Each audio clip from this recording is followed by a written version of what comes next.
are safe and secure for all Nigerians.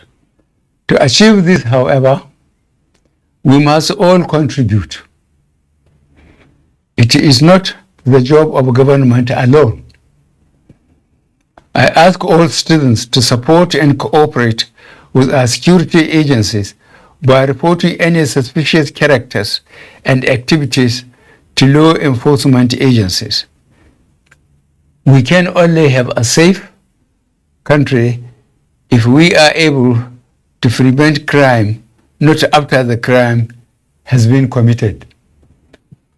On this special day, I want us all to put all victims of terrorist activities in our thoughts and prayers. I am living daily with the grief and worry for all those victims and prisoners of terrorism and kidnapping. I and the security agencies are doing all we can to free those unfortunate countrymen and countrywomen safely. For those who have lost their lives, we will continue to seek justice for their families against the perpetrators. For those currently in captivity, we will not stop until they are freed and their kidnappers are brought to justice. If we all unite, we will be victorious against these agents of terror and destruction. We have reformed some of our security structures. Some of the defense assets we procured 3 years ago have arrived and have been deployed. Our cybersecurity and surveillance systems are being upgraded to further enhance our ability to track and trace criminal elements. We are also recruiting and training new personnel across all our security and intelligence agencies to strengthen the country's overall security. I will conclude this Democracy Day speech, my last as president, by assuring you of my commitment to protect Nigeria and the Nigerians from all enemies from within and outside. I am also promising you a free, fair, and transparent electoral process. And I am pleading with all citizens to come together and work with government to build a peaceful and prosperous nation. God bless the Federal Republic of Nigeria.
This is the network service of the NDA.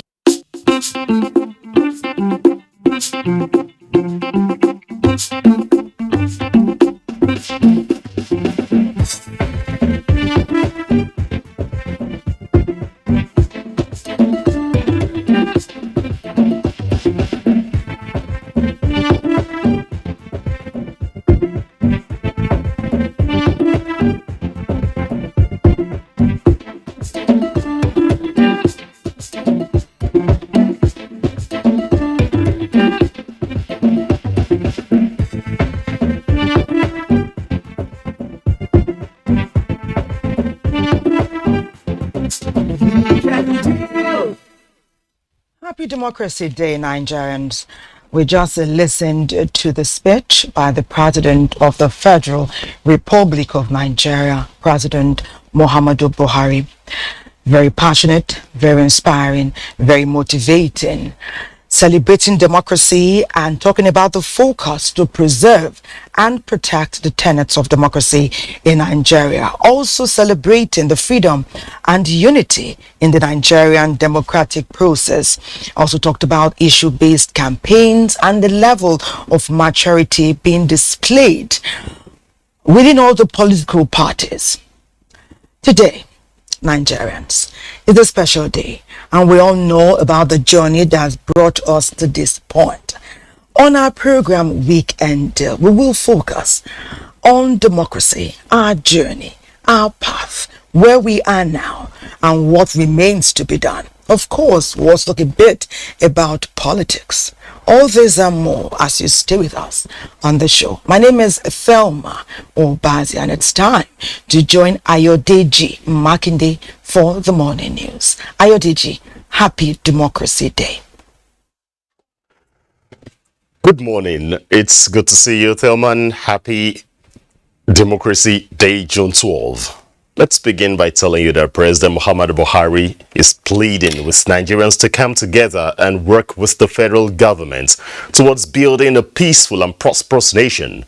In his nationwide broadcast moments ago to commemorate this year's Democracy Day celebration, the president promised to deliver a free, fair and transparent 2023 elections, as well as a safe and effectively secure nation. State House correspondent Adamu Sambu has the details.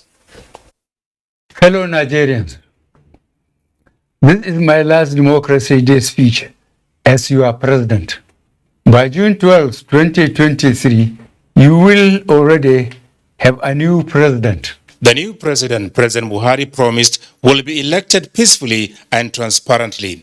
And in honor and memory of Chief MK Abiola, one of Nigeria's national heroes of democracy, President Buhari said all Nigerians must work together towards achieving this and indeed a peaceful transition process.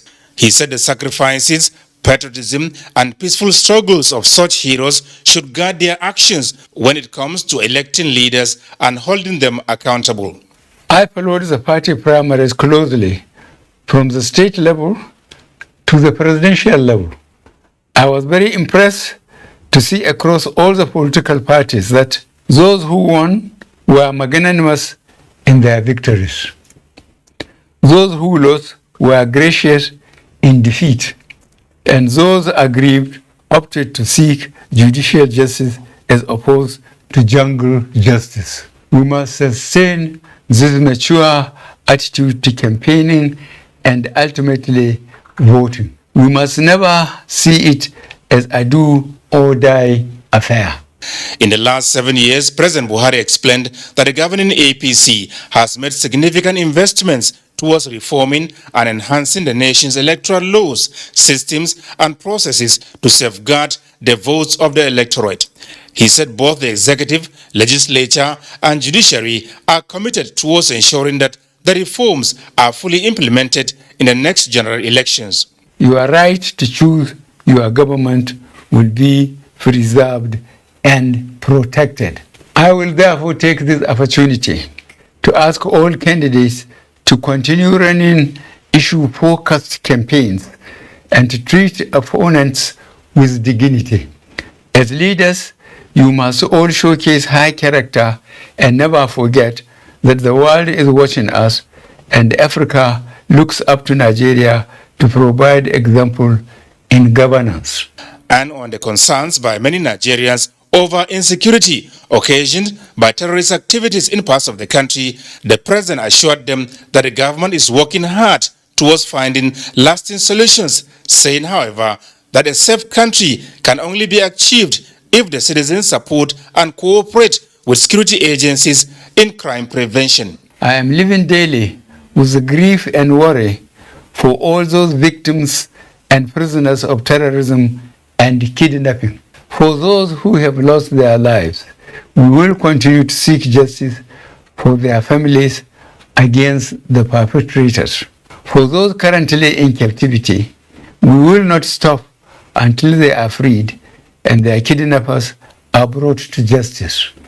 I will conclude this Democracy Day speech, my last as president, by assuring you of my commitment to protect Nigeria and the Nigerians from all enemies from within and outside. June 12 Democracy Day is set aside to not only celebrate freedom and unity of the country, but also the resolve by Nigerians to protect and preserve the nation's democratic ideals.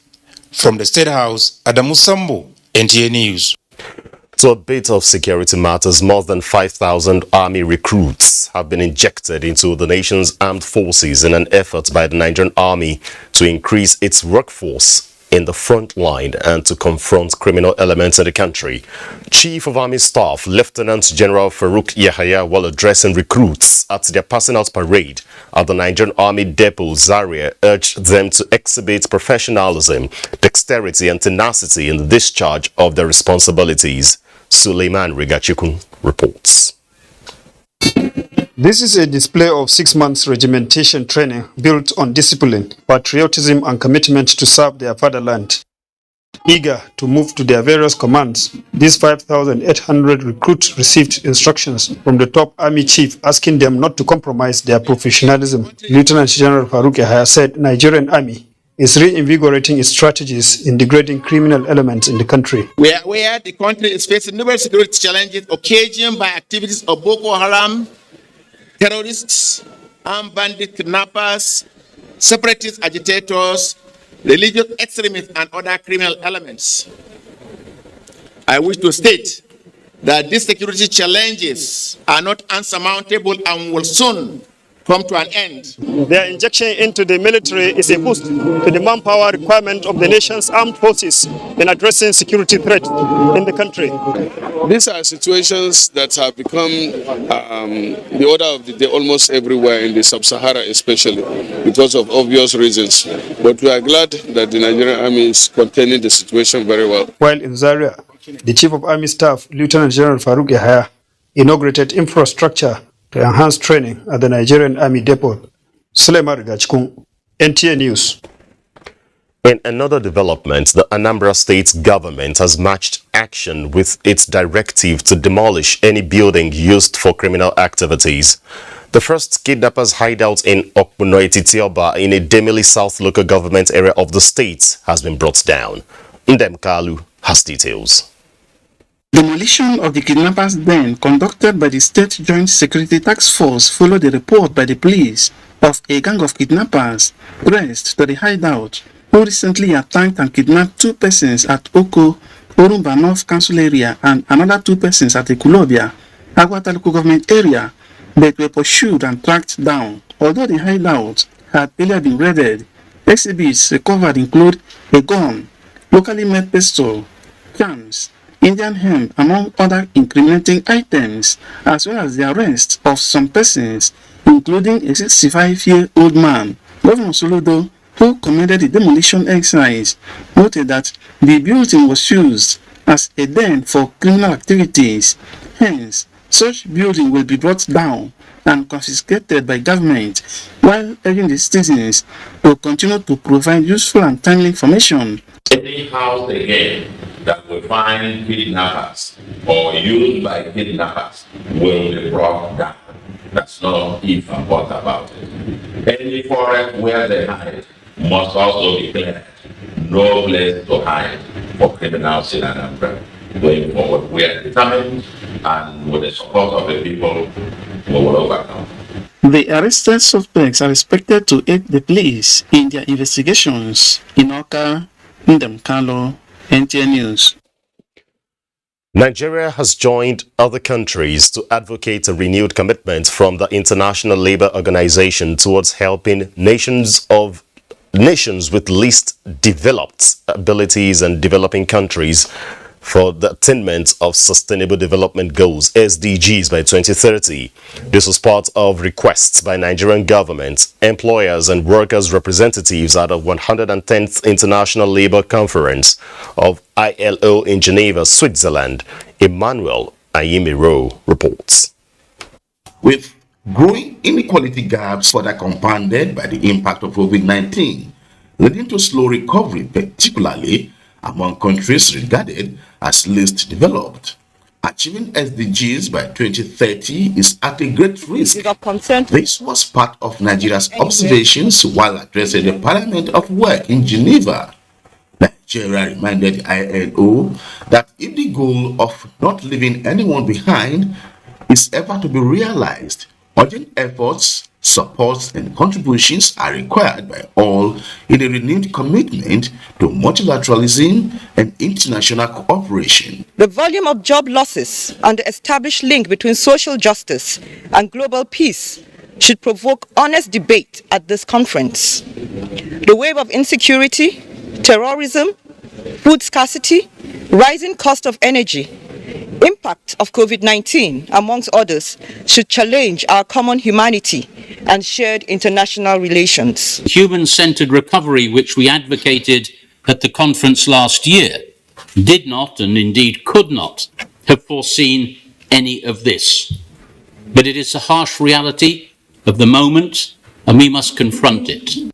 From now, the nations struggling from economic losses across the world are expected to be looking forward to the ILO for technical assistance and other supports for recovery and the attainment of the SDG, particularly now that the conference has focused on the least developed countries. From Geneva, Switzerland, Emmanuel Ayimiru, NTA News. And in sports, Nigeria's Golden Eaglets defeats Ghana's Satellites in Wafu B Zone Under 17 match. For more on sports updates, over to Enejo.